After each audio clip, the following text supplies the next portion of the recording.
Good evening, and welcome to State of Events. I'm Andrew Bride. And I'm Nicolette Stewart. Thanks for joining us. Let's get to our top story. A small town is making some big decisions. The city of Brisbane is deciding what to do with a large plot of land that is currently vacant. State of Events reporter Michael Overby is live in Brisbane with what could be the latest, newest development in the Bay Area. Thanks, Andrew. Brisbane is a sleepy city that may begin to wake up in light of recent events. Here at City Hall, they talked about what to do with 664 acres that are currently ready for development. The only question here is, what will be done? It all depends on who you ask, but one thing is certain. The Brisbane Baylands project is going to change the culture of the city. Again, a site like this has a lot of values and a lot of things people want to see happen. The question is, can they all be balanced out? I went to Brisbane City Hall and heard these conflicting viewpoints in action. We're in a housing crisis, so it can provide, homes for all the jobs we're generating. While housing groups and citizens of San Francisco say more housing is needed, there are residents who say the land is toxic and development costs would be too great. Because I live in Brisbane, because I've lived here for 20 years, because I know what's in that dump, I don't think anybody should be living on it. And I don't care how bad the housing crisis is. Nori Jabba, the president of the firm that is pushing for the Baylands housing, believes she may have an answer. And in this day and age, it absolutely can be done. There are strict federal and state regulations for environmental cleanup. The city is still weighing its options, and it will be several months until a final verdict is reached. Until then, stay tuned to State of Events. Here in Brisbane, this is Michael Overby. Back to you in the studio. New housing construction is popping up all over San Francisco. But are these places affordable? According to Zillow, the median home value in San Francisco is $1,104,000. State of Events' Alicia Mayo caught up with a supervisor who wants to offer residents a heads up. District 5 Supervisor London Breed says her goal is to help as many residents as she can. She wants to connect them to the resources that may help them in a very difficult search for affordable housing. The objectives of today's workshop is to make sure that people are informed about what's available, whether it's an affordable housing to purchase, an affordable home to rent, a loan, a process. There is so much information out there, and we need to make sure that this information gets to the people who need this housing the most. 60-year San Francisco resident Marie McCallum says she's never seen things look so bad. Because I do think it's the worst that I've ever seen, but also there's information available now where you can overcome it. But over the years and knowing of some of the housing situations, I do feel that it's pretty bad at this time. If you need more information to help you locate affordable housing, go to the website homeownershipsf.org or call area code 415-202-5464. Nicolette, back to you.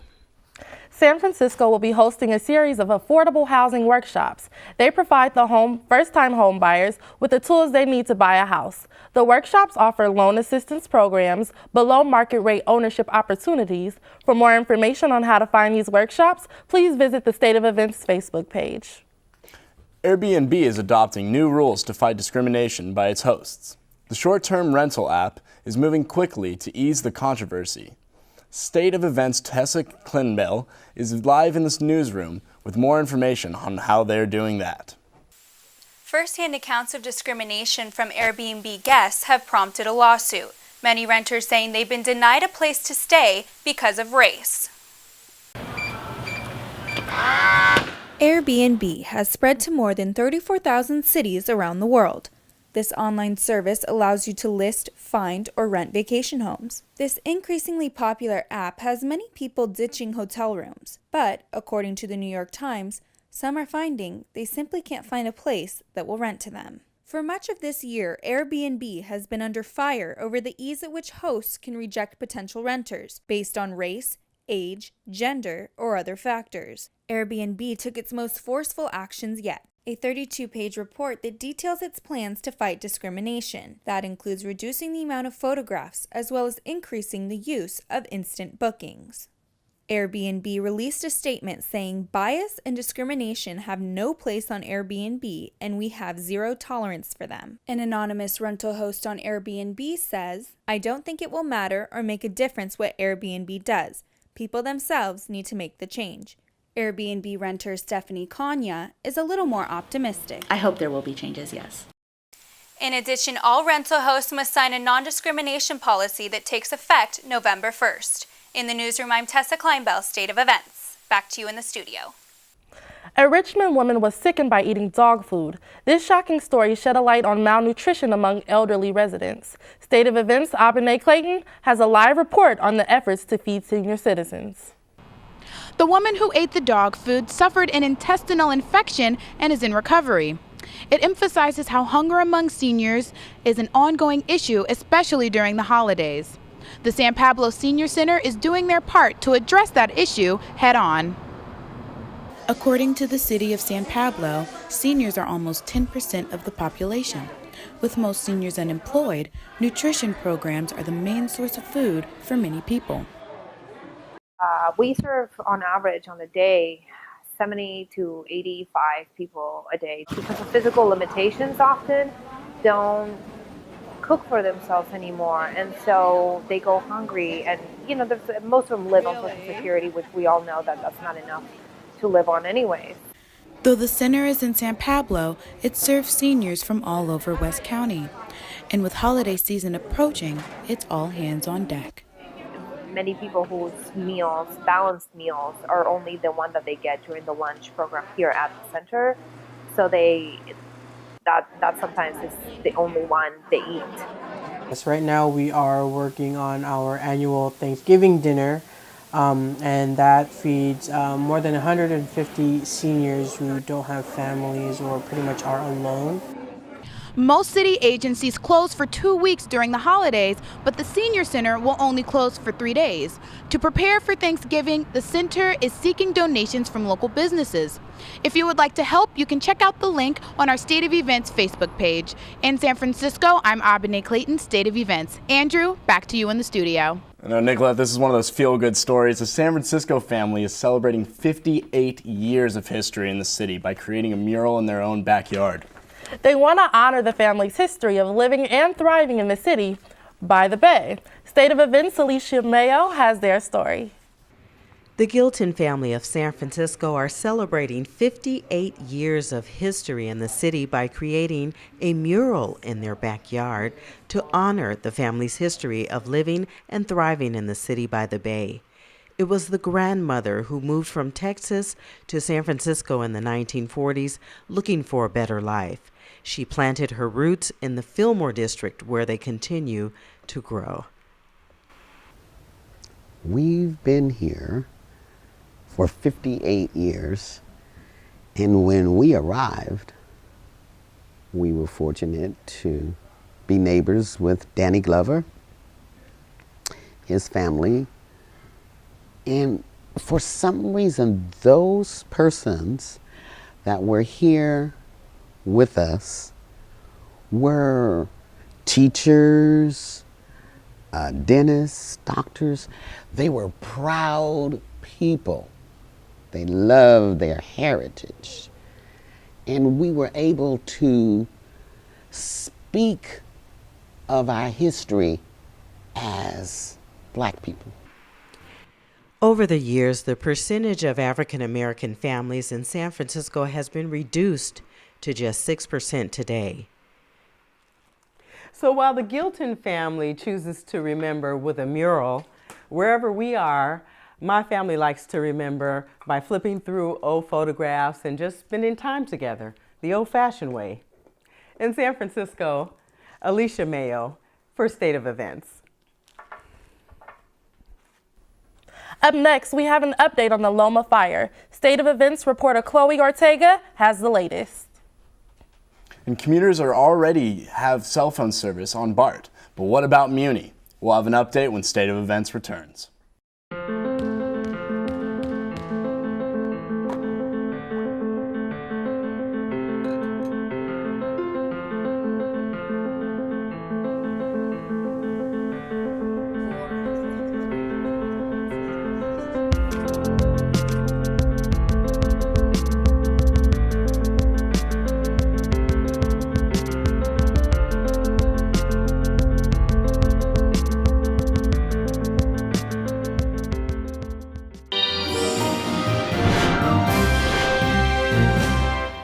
Welcome back to State of Events. Firefighters have been battling the Loma fire in Santa Clara County for over a week now. State of Events reporter Chloe Ortega has the update on the efforts to contain the blaze. Chloe is in the newsroom with the latest. According to CAL FIRE, firefighters have contained 90% of the blaze. Still, it threatens 51 structures and has already burned almost 450 acres. Rumors of how the fire started have circulated among the community.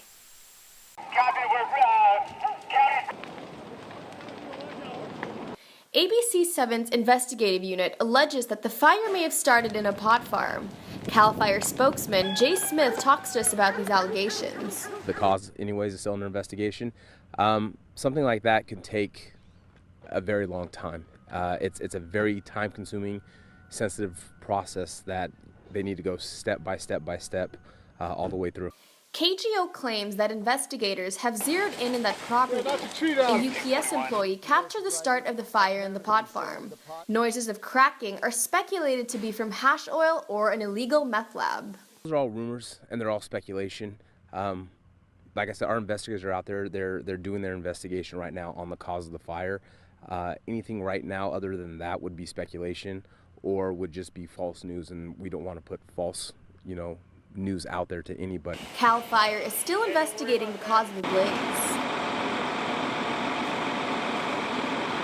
Meanwhile, the evacuation order has been lifted in Santa Clara County. Donations will be accepted in the Salvation Army of Santa Cruz and Gilroy. For more information, visit the State of Events Facebook page. Live from the newsroom, I'm Chloe Ortega, State of Events. Back to you. Good news to all you guys using public transportation. Those pesky drop calls may be a thing of the past. The SFMTA has approved a plan to bring cellular service into the transportation system. We take you live now to Uilani Gray in San Francisco with more insight to this agreement. Can you hear me now? Drop calls can be a thing of the past for Muni riders. Currently, BART riders can enjoy their phones whatever the destination. So the collaboration between the two agencies could be a win-win for all riders. Once Muni riders hit the 5-mile stretch between West Portal to Embarcadero, they no longer have cell phone service. The SFMTA board approved a collaboration between BART and Muni to extend the existing BART cell network to the Muni subway. This means carriers like AT&T, Verizon, Sprint, and T-Mobile can access the extended network into Muni. Muni takers, they use it as a form of transportation to get to work, and sometimes there's backups and there's like traffic and stuff like that, and the fact that you can communicate to like your boss and tell them like, hey, I'm gonna be late, so what's happening, it's very like that'd be definitely beneficial. What's also beneficial are the annual licensing payments both agencies will receive from the cell phone companies. According to SFMTA, once BART reaches the agreement with the cellular companies, construction will take up to 18 months. The SFMTA says there'll be no increases in fares. Muni is hoping that riders will agree that it is worth the wait. Coming to you live in San Francisco, Uilani Gray, State of Events. Back to you in the studio. The Castro District celebrated its 43rd annual street fair last Sunday. The celebration has something for everyone to enjoy. State of Events' Tanya Zucki joins us in the studio with festive details. Vendors, artists, and organizations lined the streets of the Castro. People came together from all over the world to celebrate the diversity of the neighborhood.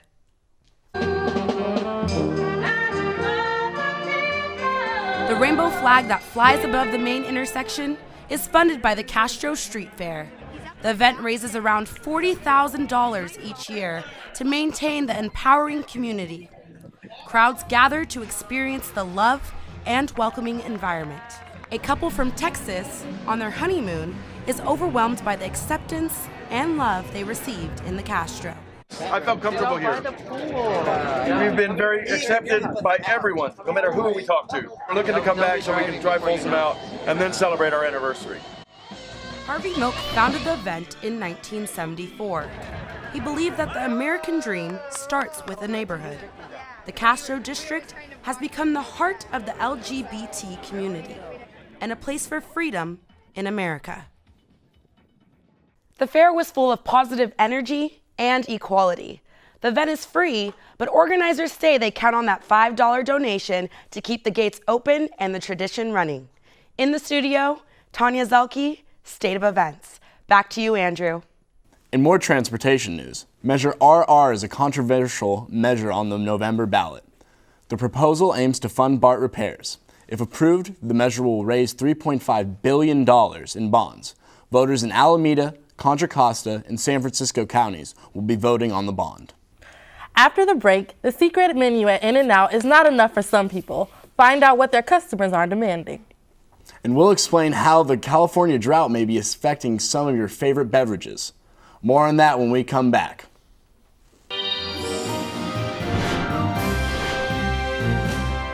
Welcome back to State of Events.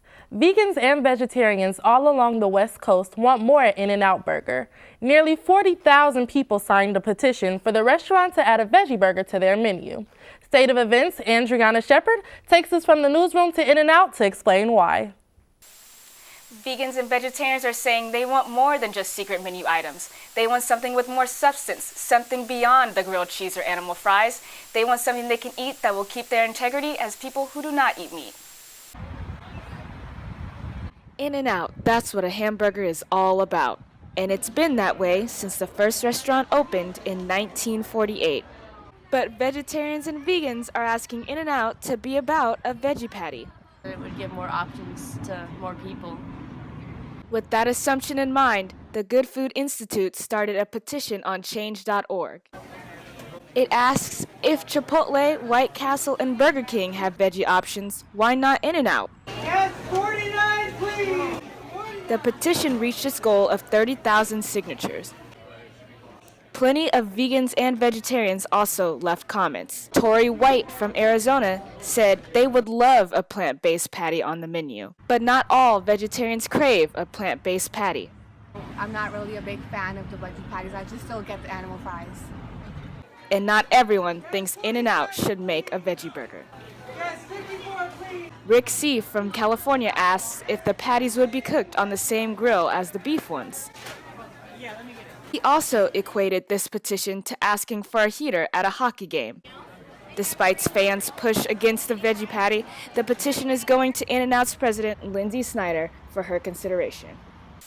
In-N-Out has not responded to the petition. However, Emily Bird at the Good Food Institute asks In-N-Out fans, why and how does a veggie burger influence your double-doubles? So all there is left for In-N-Out fans to do now is wait. Wait for In-N-Out to respond. Whether that is by adding a new patty or continuing with the menu they haven't changed since they opened. Reporting live from the newsroom, I'm Andriana Shepard, State of Events. Back to you, Andrew. Last week, Governor Jerry Brown vetoed a bill that prohibits people from smoking on college campuses. The state college system has actively worked toward a total ban on all of its campuses. In his veto message, Governor Brown cited that the power to ban tobacco products is already available to individual schools' governing boards. California's ongoing drought has caused problems for many industries, and it can be a problem for craft breweries. State of Events reporter Chloe Ortega explains why. Craft beer, a booming industry in California. According to California Brewers Association, craft breweries contributed $7 billion to the state's economy. However, with California facing a drought, craft breweries can be a problem. There's so much water used in a brewery, especially in craft brewing. It's about 8 gallons of water to 1 gallon of beer. Lagunitas is a popular craft brewery in Petaluma. Karen Hamilton, the director of communications, explains the typical water usage of craft breweries. Other water uses at a brewery besides just putting it in the brew, there's washing down the tanks, all the sterilization that takes place. There's just tons and tons of water use. Because of California's drought, Lagunitas has implemented a water recycling system to help conserve water. It's called the EcoVolt. It recycles the post-brewing water. This will help reduce water usage by 40%.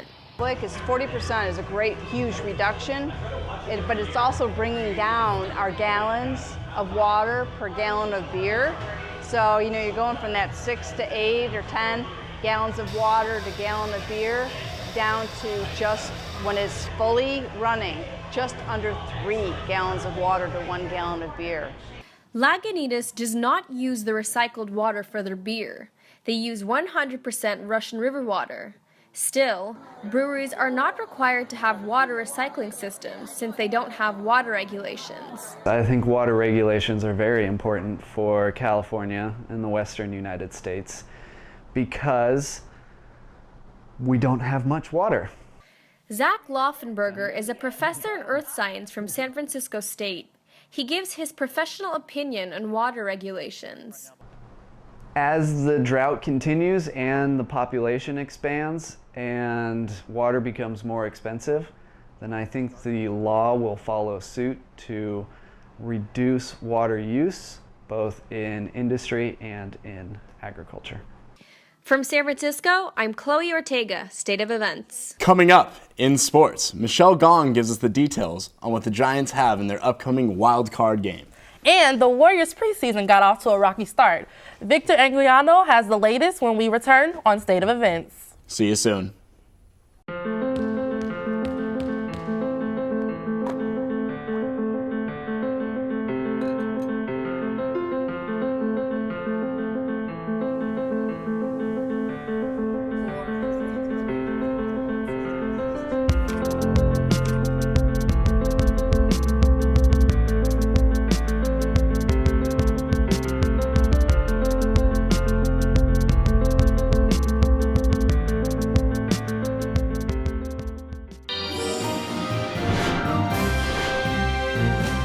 Time for sports on State of Events. It's October and it's an even year, and Giants fans know exactly what that means. It's another shot at the World Series, folks. Our sports correspondent Michelle Gong joins us with our sports update. Michelle? The Giants are looking ahead as they prepare for the NL wildcard game against the New York Mets. Both teams will send their aces to the mound. Noah Syndergaard will face Madison Bumgarner in the do-or-die pitching duel. These two faced each other this season on May 1st at Citi Field, where Syndergaard gave up 4 runs on 5 2/3, including this homer to Pence. Posey at second, 2 outs. Driven to right. Lagares back. It is out of here. Mad Bum went on to strike out guys up and down the lineup and gave up 0 runs on 6 hits in 6 innings. Now, Syndergaard didn't have his best stuff that day, but he finished the year 14-9 with a 2.60 ERA. Now, the A's season may be over, but they're still making a little noise. MLB insider Mark Bowman says the Braves will interview A's third base coach Ron Washington for a managerial position. Wash has maintained that he wants to be a skipper again in the future. He managed the Texas Rangers from 2007 to 2014, bringing them to the World Series 2 years in a row. Well, the Niners played the Cowboys on Sunday and got off to a great start. Here, Gabbert throws a 33-yard pass to Curley for a touchdown. Yeah, that's right. Celebrate a little. All right, and then in the second, Niners will score again on a 3-yard run by Hyde. Niners lead 14-0. Cowboys would then come to tie it 14-14 in the end of the half with a 4-yard pass to Prescott. Now let's skip ahead to 4th and 6 with less than 2 minutes left, Niners ball. Gabbert throws a pass short of the 31-yard line, and the Cowboys take over for the rest of the game. The Niners are set to play against the Arizona Cardinals Thursday night at 8:30 Eastern on CBS. With the Giants playing tomorrow and possibly facing Chicago on Friday, and the Niners facing the Cardinals on Thursday, you won't want to miss the next few days in Bay Area sports. And we haven't even talked about the Warriors yet. The hype surrounding this super team might not be what Golden State fans had in mind on Saturday when the Warriors lost their first preseason game against Toronto. State of Events, Victor Anguiano is in the newsroom to explain why the Warriors weren't able to beat a less dominant Raptors team in Vancouver. Well, Michelle, Warriors head coach Steve Kerr said after the game, the Warriors looked like a team that only had 4 practices. And he understands it's a new team, but he knows they have to be a lot better before facing the Spurs on opening night. Since the arrival of Kevin Durant to the Warriors, Golden State is favored to win their second NBA title in 3 years. But for head coach Steve Kerr, reaching that feat won't be easy. We're in the first year again, because it's not just KD, it's David West, it's Zaza. It's not going to be smooth. It's going to be a little trickier than people think. Luckily for the Warriors' depleted bench, it seems they found a gem in rookie guard Patrick McCaw. Some guys have feel, some guys don't. The first time you see them play, it's easy to tell. But for the former UNLV star, just being surrounded by 4 NBA All-Stars is a great opportunity to learn from the best. Watch those guys and see their movements and how they react and the things they do on the court, and I just watch it and put it in my brain. The Warriors hope Patrick McCaw, continues to play as good as he's been playing in the preseason and continues to help them on both sides of the ball. Patrick McCaw, on Saturday, he finished the game with 11 points, 5 steals, and 4 assists. And tonight, Warrior fans will have another chance to look at the entire roster as they're taking on the Clippers at Oracle Arena. Live in the newsroom, Victor Anguiano, State of Events. Andrew, back to you. After Tesla revealed their Model 3 would be available at an affordable price, it seems Chevy decided to release what would be Tesla's only competitor. Tesla has been mastering electric vehicles for years, but the new electric Chevy Bolt surpasses Tesla's mile distance per charge. If Tesla 3 is able to match the new Bolt, the competition will come down to the car's performance. Built in tech and brand recognition, the Chevy Volt is available now, and the Tesla is expected to ship late 2017. When you think of San Francisco, the word fashion doesn't exactly come to mind. Known for our tech industry, San Francisco has stepped into the spotlight, or should I say runway. Project Runway to be exact. State of Events' Thelma Annan has more in a live report on our city's fashionable reality show debut. Make it work. The famous phrase from Project Runway's Tim Gunn hits close to home. That's because 3 Bay Area designers are competing on the reality show this season. Jenny Rossetti, Dexter Simmons, and Alex Snyder are all competing for Tim's challenge, and San Francisco State University fashion majors are taking note. There is nothing short of creativity on the San Francisco State University campus. It can clearly be seen in the apparel and merchandising lab. So this one says 11 1/4. A familiar setting, both contestants and students share something in common. Competing for their designs and personalities, students give contestants their support. I think it's really cool. I think having someone to cheer on is really cool. And hope they can change the perception of San Francisco fashion. Very diverse. Like, everyone is different. They have their own style. Oh yeah, definitely in San Francisco. There's no 2 people that are the same. Fashion inspiration stems from anywhere, and it's time San Francisco became the industry's new muse. Even though it's smaller, it's still going on, and it's awesome to have someone that went somewhere with it, and you can think that you can be there also. Make it work, Tim. SFSU fashion majors are hoping the designers do just that. A feetazine. From San Francisco, this is Thelma Annan, State of Events. Back to the studio. And that's going to wrap things up for this edition of State of Events. But before we go, we would like to thank ABC7 News for donating this news set to the Becker Department here at San Francisco State University. For Nicolette Stewart, I'm Andrew Bry. Thanks for joining us, and we'll see you next week.